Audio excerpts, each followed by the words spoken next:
सो हम लोग करेंगे क्लास 7th की एनसीईआरटी ज्योग्राफी की चैप्टर नंबर 9। चैप्टर नंबर 9 क्या है? Life in A temperate grassland. तो हम लोग टेम्परेट ग्रासलैंड्स की जो है वेरियस फ्यूचर्स पढ़ेंगे, किस टाइप के लोग रहते हैं, कैसा कैसा वहाँ का जो है एनिमल्स कैसे पाए जाते हैं, वाइल्ड लाइफ कैसी पाई जाती है, वहाँ ट्रीज़ कैसे पाए जाते हैं, किस टाइप्स के क्रॉप्स ग्रो किए जाते हैं। ठीक है। So just as forest can be defined as a place where trees are the main type of vegetation, grasslands can be defined as the region where grasses form the dominant type of plant life. Okay, grassland make up the almost a quarter of the total land surface. The type of plants that grow here greatly depend on what the climate and the soil are like. A climate देखो grasslands का देखो almost A quarter of land surface. ठीक है, तो इसका क्या है कि किस टाइप्स की प्लांट्स जो है ग्रो करती हैं, वो किस चीज़ पे डिपेंड करता है? वहाँ की क्लाइमेट पे और वहाँ की मिट्टी पे। ठीक है, क्लाइमेट जो है बहुत इंपॉर्टेंट रोल प्ले करता है ग्रास के फॉर्मेशन में। It is generally used as a basis to divide the world's grasslands in 2 broad categories, temperate grassland, ठीक है, और ट्रॉपिकल ग्रासलैंड। टेम्परेट कहाँ है, ट्रॉपिकल कहाँ है, मुझे आप बताओगे। ठीक है, इक्वेटर पे ट्रॉपिकल है या टेम्परेट है, बताओ। ठीक है, पेरेरीज देखो, द पेरेरीज इस ये क्या ग्रासलैंड का नाम है, पेरेरीज। ठीक है, the temperate grassland of North America, देखो North America, the temperate grassland of North America are known as prairies. It is a region of flat and gently sloping or hilly land, flat sloppy या hilly land है। For most part prairies are treeless, but near the low-lying plains flanking trees, river valley, woodland can be found. ज़्यादातर जो prairies है ना उसमें वो treeless grasslands है, hundreds of kilometre तक ऐसी ग्रासेस है विदाउट ट्रीज। बट कहीं कहीं जो है, कहीं रिवर वैलीज में वहाँ पे जो है बड़े बड़े जो है कुछ पेड़ डोम जो है पाए जाते हैं। ठीक है, tall grasses up to 2 meters high, up to 2 meters, ठीक है, high dominates the landscape. It's actually a sea of grass. ठीक है, दूर दूर तक खाली ग्रासेस दिख रहे हैं। The prairies are bound by Rocky Mountain in the west and the Great Lakes in the east. ये कहाँ की फीचर बता रहा हमको? साउथ अमेरिका की। ठीक है, इधर जो है सॉरी नॉर्थ अमेरिका की, नॉर्थ अमेरिकाज में, यहाँ prairies अमेरिका में, कनाडा में। इधर लेफ्ट में क्या है? वेस्ट में एंडीज माउंटेन है। ठीक है, इधर ईस्ट में क्या है? ग्रेट लेक्स, उसके बीच में ये ग्रासेस पाएंगे। पेरेरीज जो है नॉर्थ अमेरिका की, मतलब कनाडा और अमेरिका का जो है फीचर है। ठीक है, कनाडा ऊपर, नीचे अमेरिका का। ठीक है, यहाँ पे पाए जाते हैं। ठीक है, अब मैच द कॉलम आएगा पेरेरीज, तो आप क्या लगाओगे? North America. ठीक है, you can see that the prairies cover the part of the United States of America and the part of Canada. In US the area is drained by the tributaries of Mississippi rivers, ठीक है, and the Canadian prairies are drained by the tributaries of, कौन सी है? सस्काटचुविन, क्या है? सस्काटचुविन, क्या नाम है? चाइनीज नाम है। ये रिवर से जो इनको ड्रेनेज करती है और इसके अराउंड जो है ये ग्रासेस जो है पाए जाते हैं। ठीक है, ये देखो यहाँ पे, ये है यूनाइटेड स्टेट्स। ठीक है, ये यूनाइटेड स्टेट्स है यहाँ ऊपर। ठीक है, यूनाइटेड स्टेट्स, ये देखो, और ये देखो ये कनाडा है, ये बॉर्डर है। ठीक है, ये पेरेरीज देखो, यहाँ से ये ग्रासलैंड है। ठीक है, ये ग्रासलैंड एरियाज है, देख रहे हो? दीज एरियाज में जो है लार्ज नंबर ऑफ ग्रासलैंड्स पाए जाते हैं। ठीक है, ये बॉर्डर है, ये कनाडा का पार्ट है और ये अमेरिका का पार्ट है। ठीक है, यहाँ मिसिसिपी रिवर है।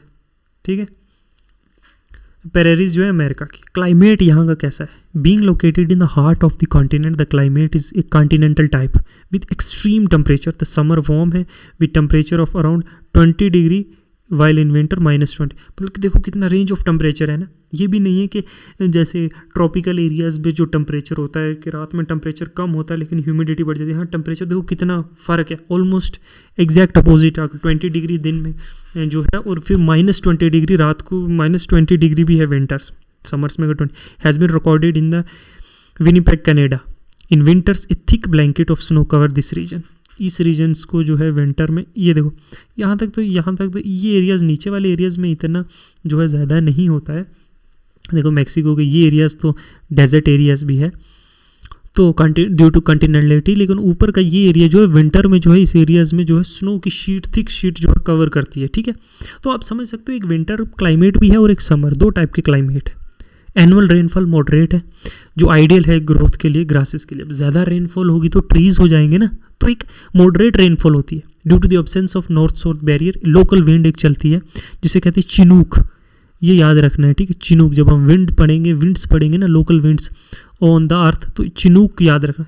एक विंड चलती है चिनूक, कहाँ पे चलती है? पेरेरीज में, कहाँ पे? नॉर्थ अमेरिका में। इस तरीके से जो है बैकवर्ड लिंकेजेस आपको लगाने हैं, तो आप जो है ये टॉपिक्स जो है ईजिली कवर कर पाओगे, ठीक है। और ये चीज़ें दिमाग में रखनी है, यही क्वेश्चन तो आते हैं पेपर में।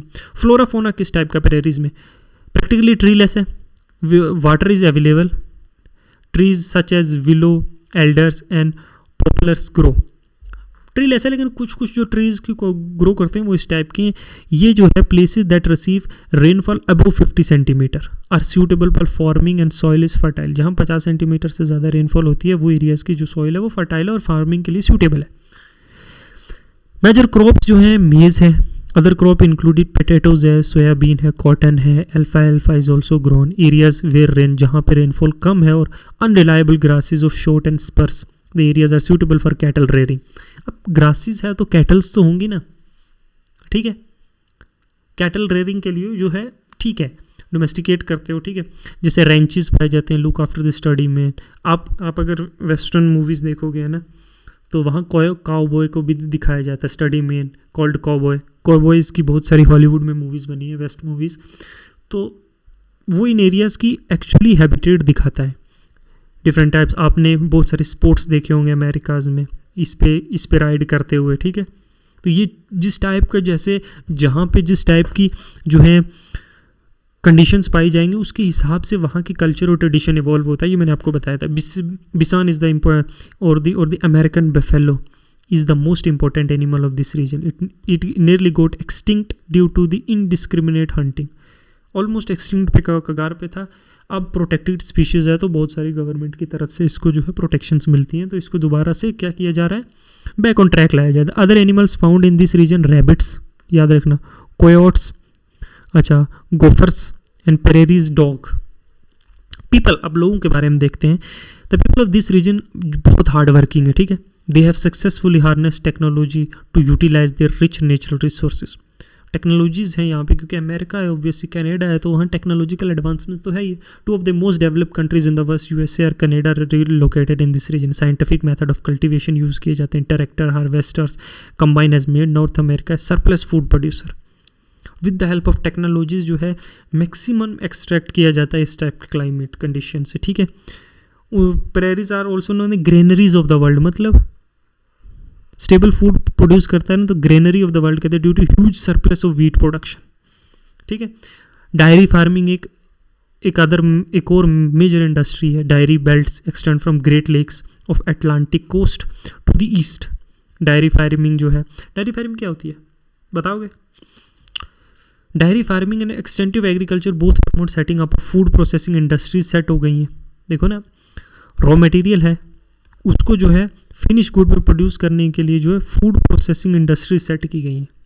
लार्ज मिनरल डिपॉजिट है जैसे कोल और आयरन है, एंड ग्रेट नेटवर्क है रोड का, रेलवेज का। Obviously most developed countries of the world है। Canals in this region have made it the most industrialised region in the world. तो उसमें रॉ मटेरियल है और डेवलप्ड कंट्रीज़ है, तमाम ट्रांसपोर्टेशंस के अगर ज़रिए भी सब कुछ है, रॉ मटेरियल है, ट्रांसपोर्टेशन फैसिलिटी है, टेक्नोलॉजी है, मशीनरीज़ है, तो ऑब्वियसली बात है ये एक इंडस्ट्रियल हब बन जाता है, ठीक है। आगे हम पढ़ेंगे इंडस्ट्री सेटअप करने के लिए कौन कौन से फैक्टर्स इंपॉर्टेंट है। These are all the factors that are needed in a place to run a successful industry, ठीक है। तो ये है, समझ गए ना। अब हम चलते हैं किस पे, द वेल्ड्स। अब वेल्ड्स कहाँ पे हैं? पहले हमने पेरेरीज पढ़ा, अब वेल्ड्स जो हैं वो जो हैं साउथ अफ्रीका के ग्रासलैंड से, इज कॉल्ड वेल्ड्स।